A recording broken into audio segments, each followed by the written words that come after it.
All right, so here we are for this special interview here on CNN News 18. The author of this wonderful new book, it's called A Wonderland of Words, inspired, of course, the Wonderland being from Alice in Wonderland. But it's about words and how words can be strung together to form beautiful sentences, and sentences become ideas. The author of the book, Dr. Shashi Tharoor, is now joining us. Thank you very much, and congratulations. I couldn't think of a better author than Dr. Shashi Tharoor for A Wonderland of Words. But tell me this, I mean, are you not, you have this whole caricature about, the man who beats the dictionary and so on. What was the idea behind this book? Well, you're right. When the idea of a book came up, I was hesitant for a little while because I thought, do I really want to be, adding to this existing caricature of me as kind of some etymological egghead, this inflated vocabulary I've got. A rather inflated reputation for my vocabulary, which I honestly think has become more an object of memes and jokes and parodies than of any real serious appreciation. And the problem with that is it often obscures the fact that I believe words matter because they actually encapsulate ideas. That an idea, a thought is inchoate in your head until you find the words to express it to others. That's why words matter in politics and what you believe and how you can communicate it effectively. So for me, I thought, I've been using words in 25 books, 24, and another one was also about words. So this is your 26th book? This is my 26th, and there has been one sort of much simpler book on words called Tharoorosaurus, which is about individual words, their definitions and usage, which was really a lighter of effort. This is a little more serious in that it talks about words in greater depth. And it also covers a wider range: word usage, word history, word origins, and of course trends in the evolution of the language, including a chapter on Indian English, a chapter on other languages that have infused their words into the English language, and so on. So it's a little more serious, but it's meant to be a casual read. It's not a book for scholars.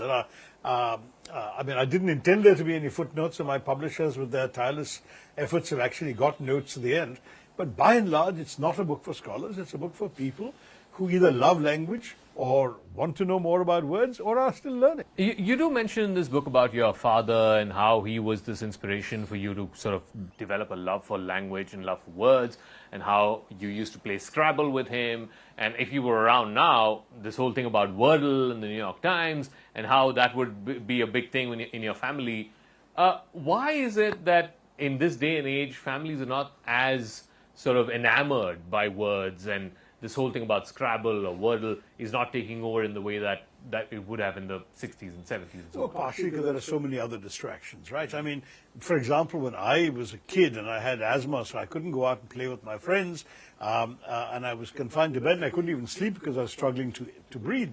These are the days before, nebulizers and inhalers and so on. So what did I do? There was no TV, there was no Nintendo, PlayStation, no mobile phones, no laptops. The only thing I had was books. And so books became my entertainment, my escape, and my education. And in that process, by just delving into books, that's how I acquired words, and that's how the words became my friends and companions for the rest of my life. Because you read something extensively enough, you come across the same word in 3 different places, you'll figure out the meaning and the usage and even the nuance of that usage pretty easily. When my father came back from England in 1959, where he'd discovered and become a Scrabble fanatic, he had to go out and create a little group of friends in Bombay to play Scrabble. There was a couple of other people who'd also returned from England earlier, and he got them in, and then they created a group to meet every Sunday and play Scrabble. But it wasn't as if it was a widespread practice. Of course, it's become more so now over the years. And that's, I think, the same thing. Wordle, my father invented a game very much like Wordle. We played on car journeys, where he would imagine a word, and then we would have to guess that word. But he wouldn't, obviously there's no computer, no gray squares and green squares and yellow squares. He would just tell us how many letters we got right, and then we'd have to figure it out. But it was fun. We got more turns than Wordle gives you, but it was something which, shared his delight in words for themselves. He would set us puzzles, like he would give us a long word and ask us to make shorter words out of them. And whichever of us got the most number of words. It was usually me because I was the eldest. My sisters were younger, and they were allowed to have also 3-letter words. I had to do 4-letter words and more. But I still, had a lot of pleasure doing this kind of thing and realizing how letters and words can be used and creatively rearranged. My favorite Indian English word is mulligatawny, which is Mulligatawny, actually, the Tamil. mulligatawny, which is another word for rasam. But they make it as a slightly different soup. The recipe is somewhat different from rasam. Yeah. But it's now a British soup called mulligatawny. Mulligatawny. And many people assume it's Irish because of the name Mulligan, So silly. What I do want to know from you is, you are a politician. You are in the business of politics. Are you not afraid of this whole, caricature of here's this guy who, if there's no dictionary, turn to Shashi Tharoor kind of thing? Because that's not the image you want as a politician. So first of all, I address this in the introductory essay, where I talk about the fact that that's precisely not the image that I want. But when you're being relentlessly caricatured, obviously there's some people doing it affectionately, some people doing it maliciously, some people doing it stupidly. But when you're there anyway, you've only two choices. One is you either, sulk or turn surly, or you reject it altogether, and the other is you actually embrace it and make the best of what it represents, and sometimes make a joke of it. But does it not worry you when you use phrases like cattle class, or when you use phrases like Farrago?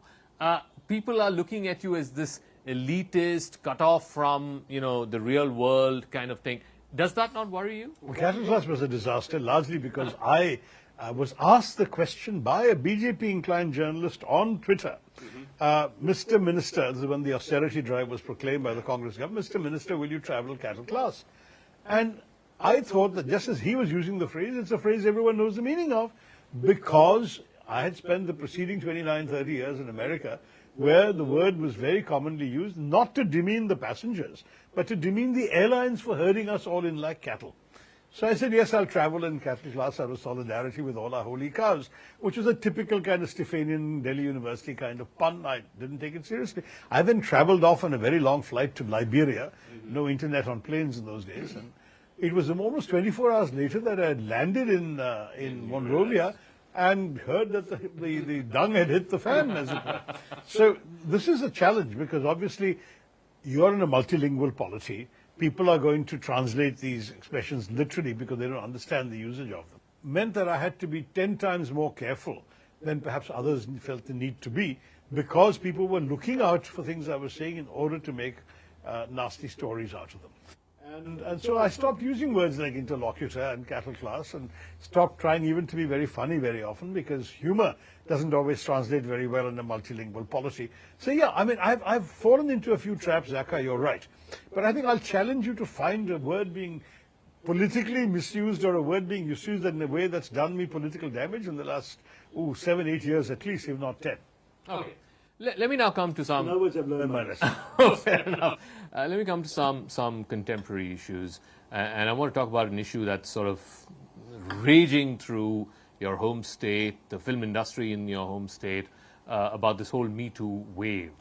Do you see this as sort of a seminal moment in that industry, in that society, in a way that women artists are saying, no more, we want to live by a different set of rules, and therefore the male artists have to sort of learn to live with this new set of rules? And not just the artists, the male producers, male directors, male people who actually, call the shots on a set. They have certain responsibilities, and that's what this is very clearly established. Well, in some ways, we've been hearing rumors to this effect, from the casting couch to various practices in various film industries around the world, and certainly across India.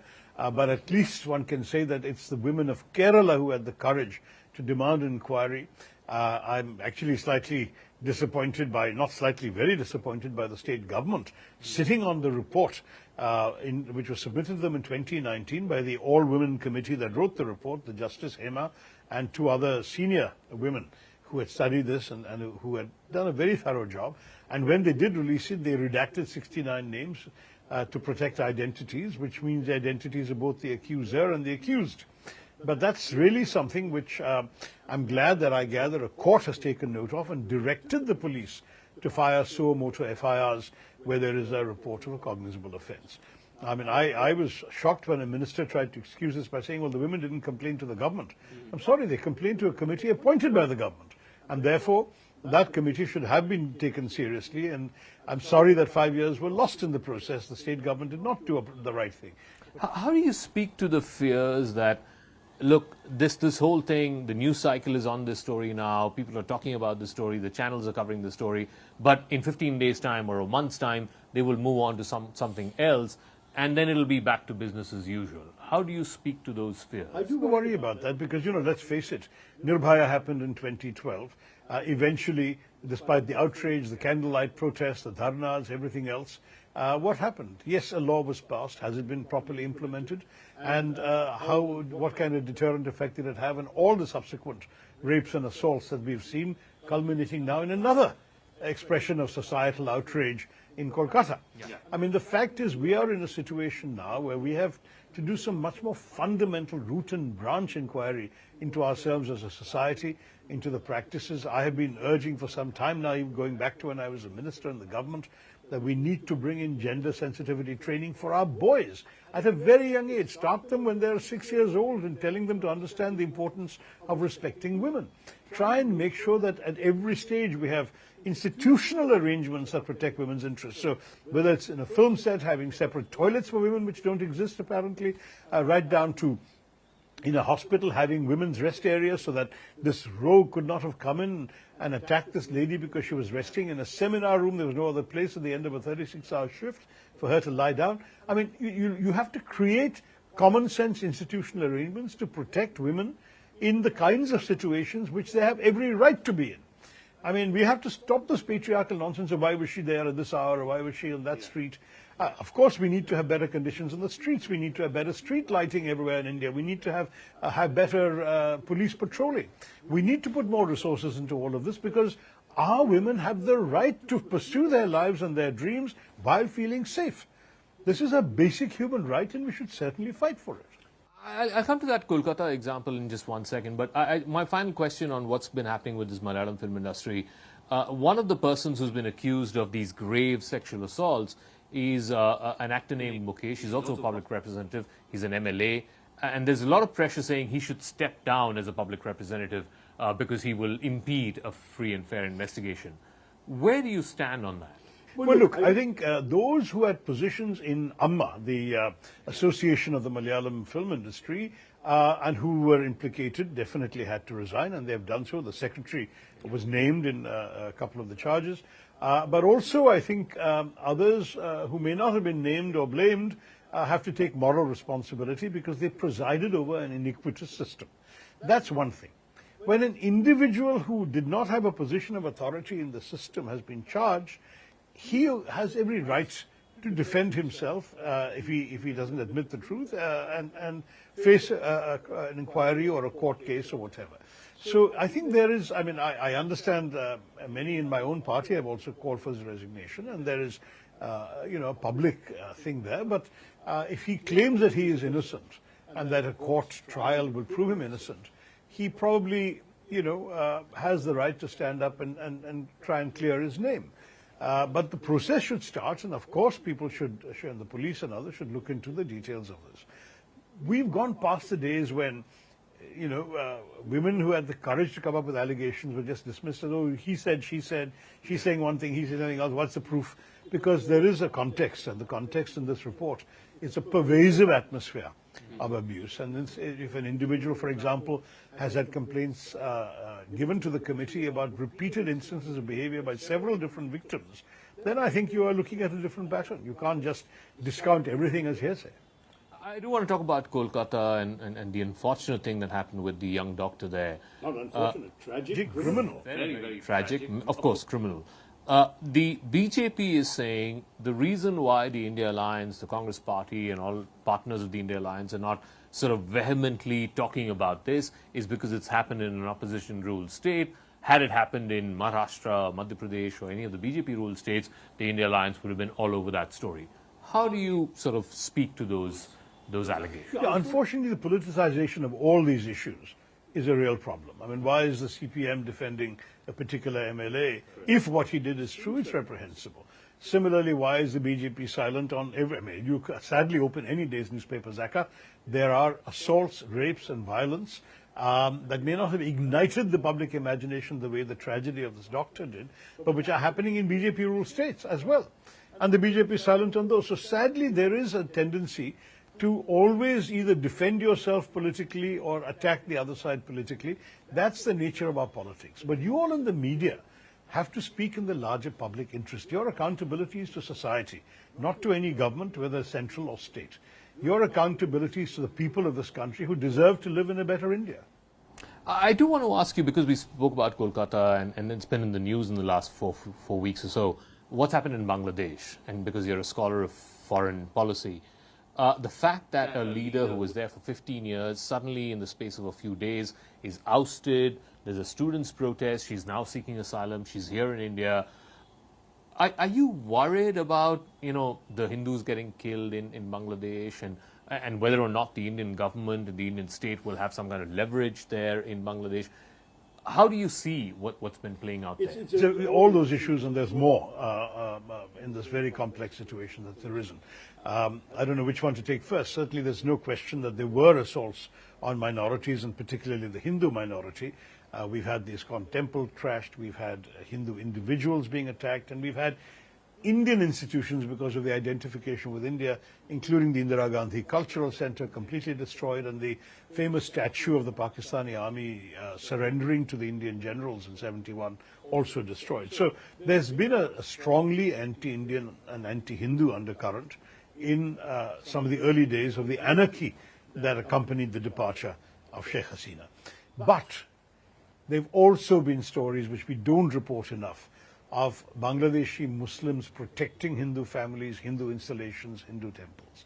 And there's also been the reassuring, the assurances of Muhammad Yunus, the head of the interim government, who has twice met with Hindu minority leaders, who has gone to the Dhakeshwari temple to show his solidarity and sympathy, very much the way in which Sardar Patel went to the Nizamuddin Dargah back in 1947.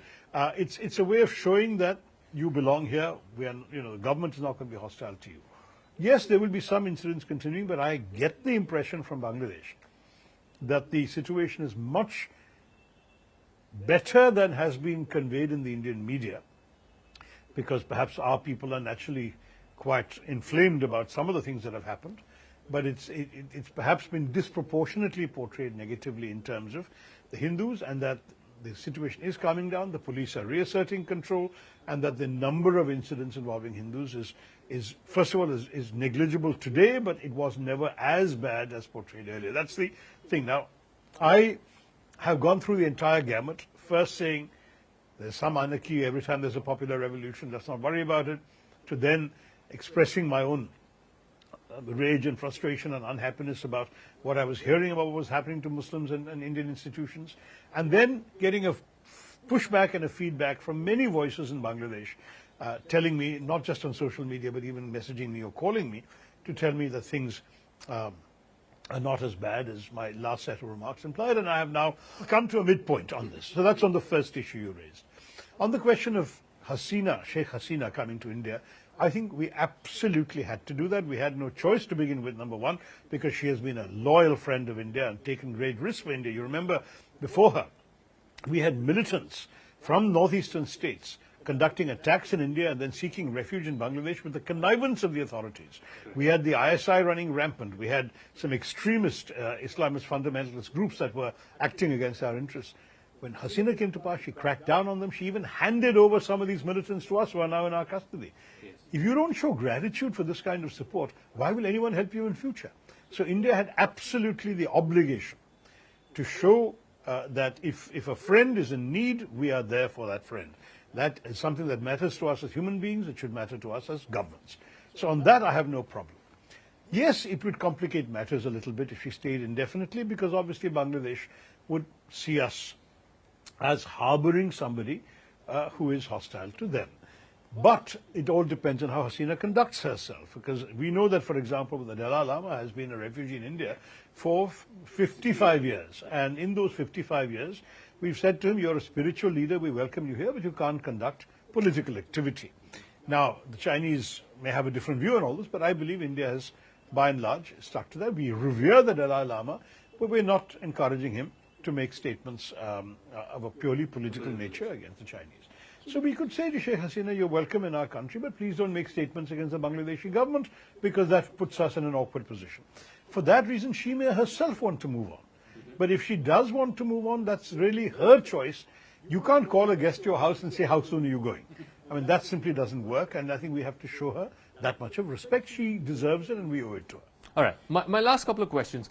We've had these sequence of events in the last few weeks. You had the Prime Minister going to Ukraine. A few weeks before that, he went to Russia. In the last week, he's had phone calls with the President of the United States, the President of Russia. Do you see India playing some kind of meaningful role to mediate peace between Russia and Ukraine? I think President Zelensky's remarks after Mr. Modi left, the press conference he held, certainly do not give much rise for any sort of mediatory role there, because he did not give any signal that such a thing would be welcomed. He basically said, if India wants to convey our message to the Russians that they better, give us this, that, and the other, then it'll work. But obviously, that's not a basis for negotiation.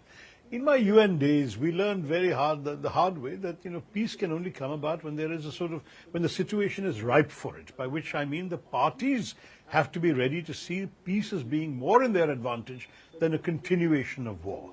It is by no means certain that in either Ukraine or Russia, there is a level of either exhaustion or other rational conclusion that they need to stop. I think both sides believe that they can continue to change the picture on the battlefield. The Ukrainians feel they can take some Russian territory, so they have some bargaining power. The Russians feel they can continue their advance into eastern Ukraine, and they're both continuing. So, I mean, I don't really see that. However, the fact that India is uniquely a country that has access to both sides should enable it to relay effective messages. Where some other countries have done well that we could have considered playing a role in, which we have not done, is, for example, the UAE organizing this very interesting prisoner exchange between the two countries. Now, that's a tangible, practical benefit, and that gives the UAE not only a very useful role in terms of human lives, but also the stature to continue building on that for something else. And we haven't done anything like that, so I don't think we can, claim any authority. I think it's right that Mr. Modi went, particularly because his visit to Moscow and his hug of President Putin coincided with that horrible attack on the children's hospital. And therefore he needed to go to Ukraine, it seems to me, to remedy that particular image, and a hug of Mr. Zelensky amongst the rubble, plus the visit to the Children's Museum, with the memorial to children killed in the war. All that was the right thing to do. But now, presumably, both sides are equally unhappy or equally happy with him. I think he should just signal India is available, but not, I think, presume anything more given what's going on. The same thing applies in Gaza, Palestine. Yeah. We have relations with both countries. We are one of the handful of countries with an ambassador to the Palestinian Authority. But it's very clear that Israel is not at all inclined to stop at the moment. Others have been attempting various, diplomatic efforts to bring the war to the end, and at the same to an end, and also to get the hostages released. I think until we are required, we should just wait and watch. One final word. What is your reading of the state of the U.S. presidential race? Which of these two candidates would be better for India as you see it? Well, look, I think India will probably do okay with either side, in that we didn't do badly with either Obama or Biden, and we didn't do badly with Trump. So from India's point of view, I'm not sure that we have a whole lot to worry about, whatever the outcome is, because India-US relations has reached a level of bipartisan support in America that I think is reassuring. Having said that, there are very different styles involved. In the case of Mr. Trump, he's very explicitly transactional. Everything he does is a businessman's mentality, what's in it for me? So you can be sure that whatever he comes to India for, he'll expect India to give him something. And Mr. Modi's given him a lot in the past, including the grand reception in Ahmedabad and all that. At some point, other demands may come if he were to win. In the case of Kamala Harris, there's the inestimable advantage of somebody who is half Indian herself and has an intimate awareness from her childhood of Indian society, culture, cuisine, habits, and so on, and who has relatives in this country. So that instinctively would predispose her towards us. And she has very strong backing from large numbers of Indian groups.